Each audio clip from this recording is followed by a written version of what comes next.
दोस्तों बड़ी मेहनत की थी ने चैन कुपी है वो बड़ा जोर लगा के कटी है ने अल्लाह की तो निकल गई है यार। हाँ जिंदा जोर लाओ भाई थे आओ पुट्ठी हो गई ना माशाल्लाह जिंदाबाद। अस्सलाम वालेकुम दोस्तों, मैं सरफराज और तुम देख रहे हो मेरा यूट्यूब चैनल बगदादी मुंडा। मेरे हमसाया दी माँ जी गई है पानी पीने वास्ते नहर के अंदर, तो वो उत्थे जाके फस गई है, तो उसनू कढ़िया जा रहा है। तो तुहानू विखावांगे कि किस तरह साडे लोग अपनी मदद अपने तहत उन्होंने कढ़ रहे हैं, वो भी विखावांगे। तो अज भी लोग स्टार्ट करने तो पहले मेरा यूट्यूब चैनल बगदादी मुंडे लाजमी सब्सक्राइब कर दिया और वीडियो को लाइक करके शेयर कर दिया।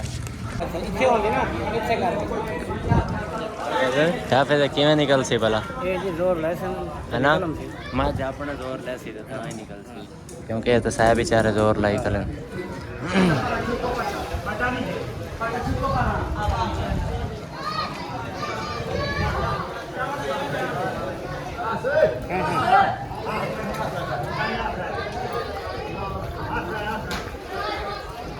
मत करना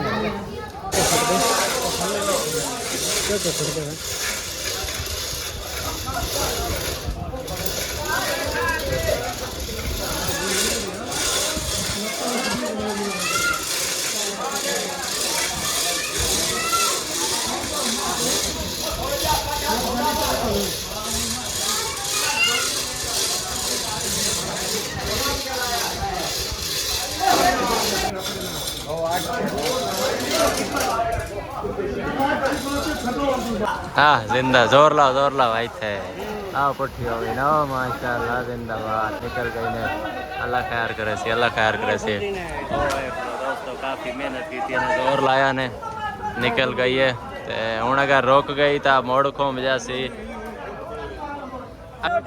ले जा रोक के ना उन्हें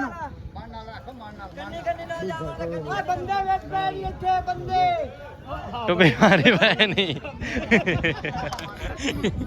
भाई टुपी मारी बहन ना दे उत्ते नहीं चढ़ गई, शुक्र करो ना दे उत्ते नहीं चढ़ गई। ओ बेचारे बेच थल्ले नहीं आ गए है ना। दोस्तों बड़ी मेहनत की थी ने चैन कुपी है वो बड़ा जोर लगा के कटी है ने अल्लाह की तो निकल गई है यार। आ जाओ आफिज जी, चलिए आफिज जी आ जाओ आ जाओ चलिए बस करो। शौकत तो ट्रैक्टर उस टाइम लाया है जल्ले माज निकल गई है, समझ आई। पहले तो थोड़ा जी हमें जरूरत है काम नहीं आया तेरा की फायदा। हाफिज जी ट्रैक्टर जानबूझ के लेट आया लेके आया भाई, यानी 1 लीटर की डीजल ना लग जाएगा ना। ये जो माज फसी है तू सीखे की जोर शोर लाया है लाया नसगन तू जोर लाया किथे लाया पैर शहर तो तेरे सारे तब्दील कर गए एडा जल्दी देख लो जी देखा।